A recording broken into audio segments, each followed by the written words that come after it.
بسم اللہ الرحمن الرحیم۔ ناظرین السلام علیکم، امید ہے کہ آپ لوگ تمام خیریت سے ہوں گے۔ جو مین ٹاپک ہے حافظ سعد رضوی کہاں ہے، اس ٹاپک پر آج ویڈیو بناتے ہیں کہ سعد رضوی کہاں ہے اور طریق لبیک کالعدم جماعت نے بیان دیا ہے اور ان کے ترجمان نے وضاحت کی ہے، یہ بتائیں گے۔ اور دوسرا، جو کیا مفتی منیب الرحمان کو شٹ اپ کال دی گئی ہے، اس پر بات کریں گے۔ اور جو پی سی بی چیئرمین بننا چاہتا تھا، اس کے منہ پر تھپڑ زوردار پڑا ہے، اس پر بات کریں گے۔ جو کہتا ہے کہ اس نے سب کچھ کیا، عوام کے مخالف کیا اور اپنی تمام جو مقبولیت تھی عوام میں اس کو ڈھیر پہنچا اور زیرو سے زیرو بنا، وہ بتائیں گے۔ سب سے پہلے آپ کو بتائیں کہ طریق لبیک کالعدم پاکستان نے کہا ہے، ان کے ترجمان نے وضاحت کی ہے اور کہا ہے کہ سعد رضوی انٹیلیجنس ایجنسیوں کے ہاتھوں میں ہے، اور ہم نے پہلے کہا تھا کہ بھائی لوگوں کے ہاتھوں میں ہے، تو ان لوگوں نے بیان دیا ہے کہ سعد رضوی کو غیر قانونی اور کئی مہینوں سے گرفتار کر کے رکھا ہے، نہ کسی عدالت میں پیش کیا جا رہا ہے، نہ کسی فورم پر پیش کیا گیا ہے۔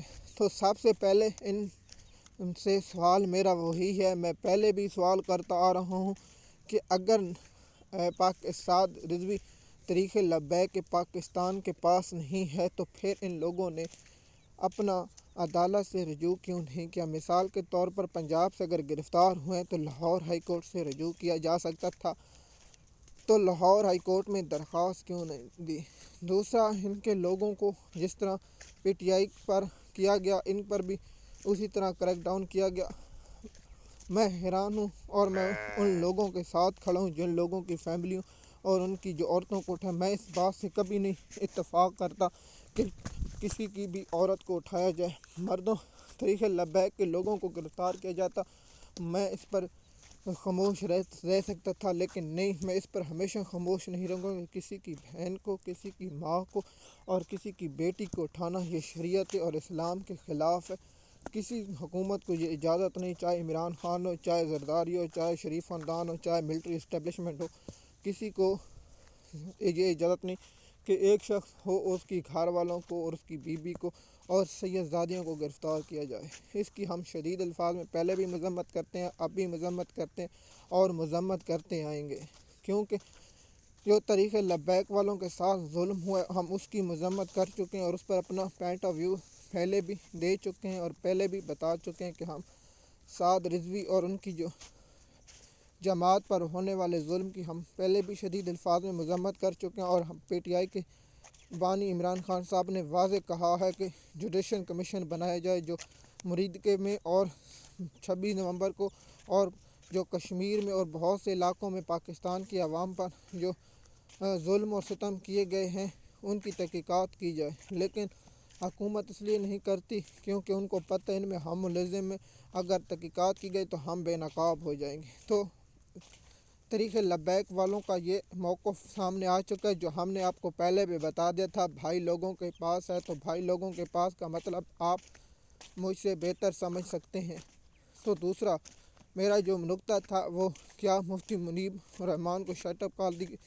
دیکھیے، مفتی منیب الرحمان جب عمران خان صاحب نے ہٹایا تھا اس کو، جو چاند دیکھنے والی رویت حلال کمیٹی تھی، تو اس نے عمران خان کے نام پر پروپاگنڈا شروع کر دیا، کیونکہ اس کے پیچھے طریق لبیک پاکستان کی جماعت کھڑی تھی اور ان لوگوں نے عمران خان پر جو تنقید کی۔ جب طریق لبیک والوں پر مشکل آئے تو سب سے پہلے یہ جماعت 9-2-11 ہو گئی، اور طریق لبیک کے جو بہت بلند نعرے مارنے والے تھے وہ سب سے پہلے چھوڑ گئے۔ ہم ہمیشہ کہتے ہیں جب مشکل وقت آتا ہے تو پتہ چلتا ہے کہ کون کس کے ساتھ کھڑا ہے اور کون کس کے ساتھ نہیں کھڑا۔ تو مفتی منیب الرحمان کیا خاموشی؟ اور ایک ویلاگ ہم نے کیا تھا کہ مفتی منیب الرحمان نے مطالبہ کیا کہ میرے پیسے بڑھاؤ، کیا اس وجہ سے؟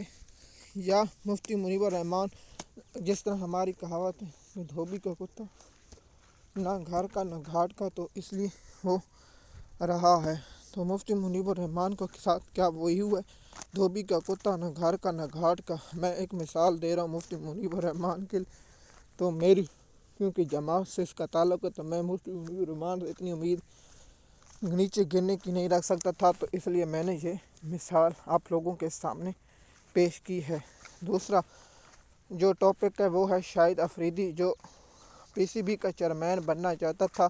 اس نے بہت کچھ کیا، اس نے سب کچھ کر کے دیکھ لیا، لیکن افسوس کہ شاہد افریدی کو وہ مقام حاصل نہیں۔ شاہد افریدی کے پاس صرف ایک آپشن رہ گیا تھا، وہ بھی اس نے کیا، لیکن وہ بھی ناکام رہے۔ تو شاہد افریدی کو اب پی سی بی کا چیئرمین نہیں لگا، کیونکہ ملٹری اسٹیبلشمنٹ کے ایک بڑے جو عہدہ ہے اس کے پالتو جانور محسن نقوی کو کسی صورت بھی ہٹایا نہیں جا سکتا تھا۔ نون لیگ کی بھی خواہش تھی کہ افریدی کو لگایا جائے، لیکن ان کو بھی شٹ اپ کال دی گئی ہے۔ ایم ایس نیوز کی ناظرین، میرا سعد رضوی کے بارے میں یہ ٹاپک اور اہم ویلاگ تھا۔ اگر آپ اس ویلاگ پر کوئی رائے دینا چاہتے ہیں تو آپ نیچے کامنٹ میں ضرور رکھیں۔ شکریہ۔